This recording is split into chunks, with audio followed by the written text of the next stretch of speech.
I mean, Gervonta Davis has he has a clause. 10 pounds or something.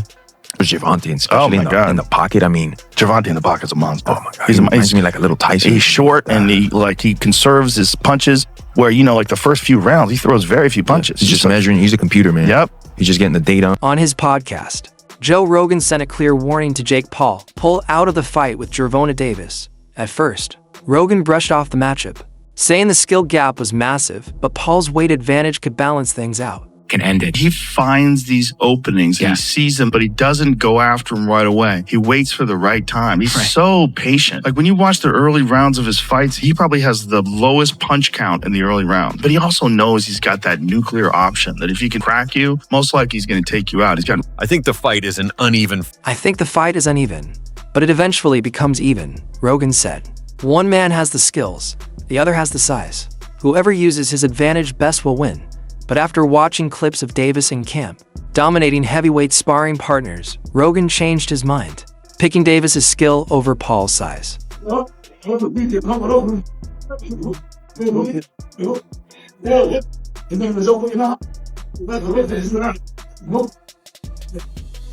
For Davis, this camp has been unlike any other. The lightweight star is sparring men nearly twice his size, testing himself against heavyweights in the gym. In leaked footage, Tank is seen adopting new strategies, pushing his limits in ways fans haven't seen before. Oh, there you go. There you go.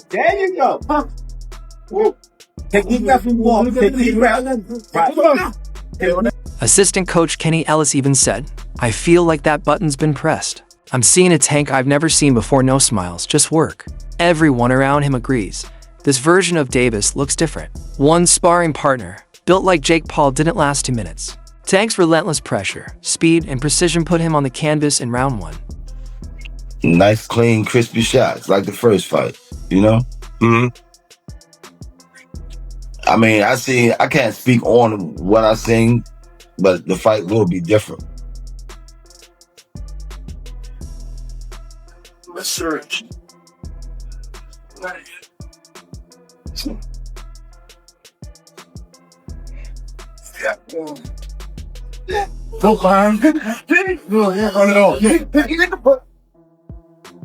Only one sparring partner in camp has managed to survive past the 4th round against him.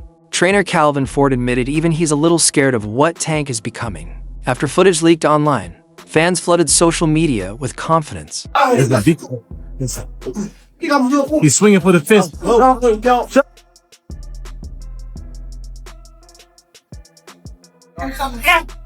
DJ. Oh!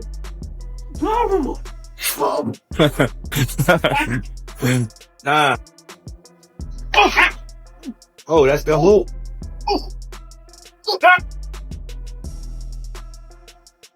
Tank wins this fight. No judges needed. One wrote. Another said, the focused Tank beats any version of Jake Paul. The mood among Davis supporters is clear. Who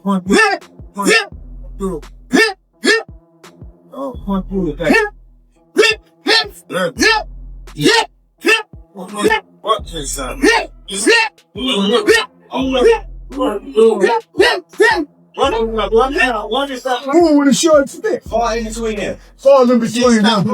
Pump and he punch, yeah. Pump and he punch. Pump and he punch. Yeah. They ain't stop fire. We slowed down. Why we're gonna commit fire and this? That's what we do. We reload and come back. Yeah, you ain't gotta get close, Frank, because you know you're scared to get close. Get close, Frank. Keep rolling, girl. All the way down the road. Come to me, baby. Get low, get low.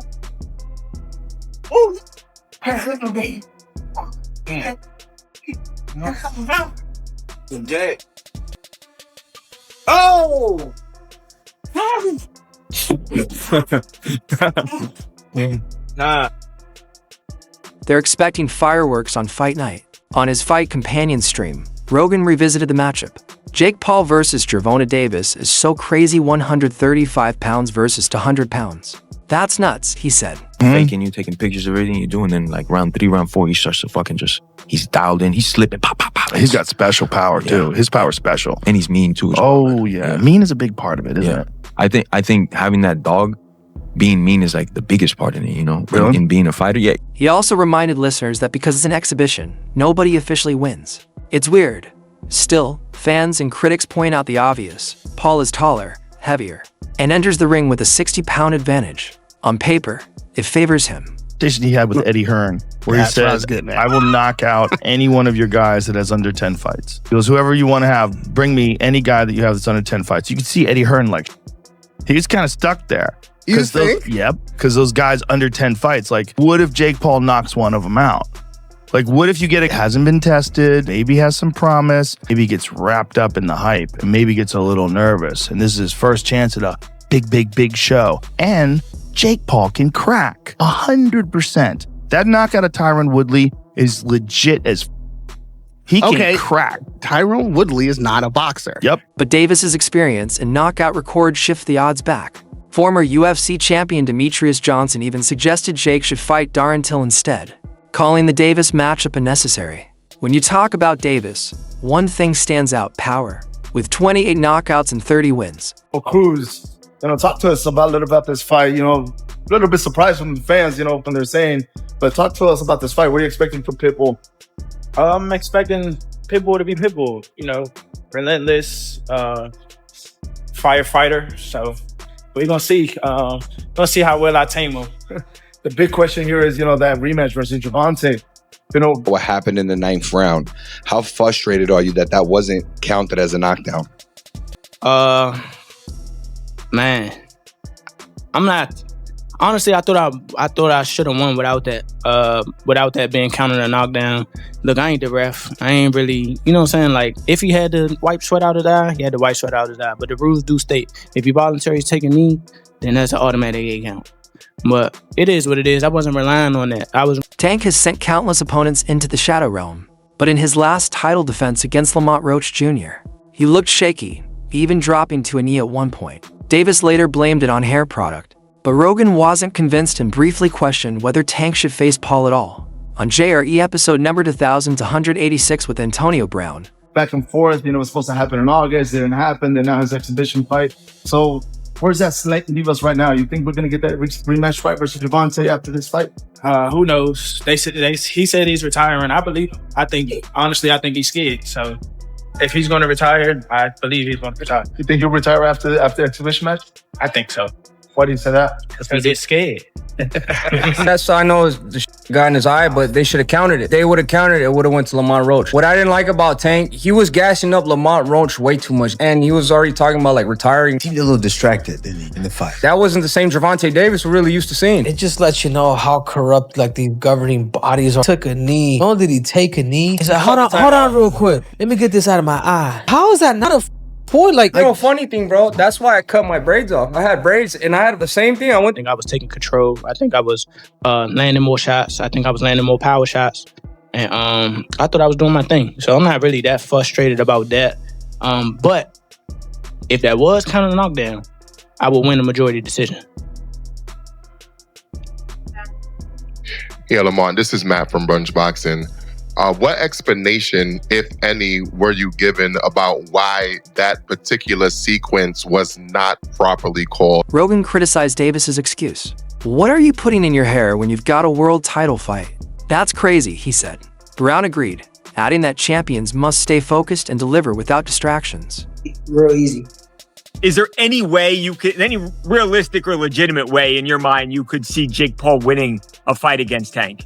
No. No way. Nope. Not a lot of people have talked about Jake and said he's got good power. Not even and I get anything could technically happen, but you don't even see a realistic shot where he could land one big punch, and Tank being so much smaller, he just can't handle the power. World. Yeah. Like, it's gonna be the biggest boxing fight in the world when it happens. I can see it happening not too far in the future. Really? I can see it happening. I don't think, I think Tank will sign that contract. Dang. And I'm going to sign a contract too. So at the end of the day, a fight between a ranked cruiserweight and a lightweight champion is almost absurd. But absurd or not, it's happening, and the hype is only growing.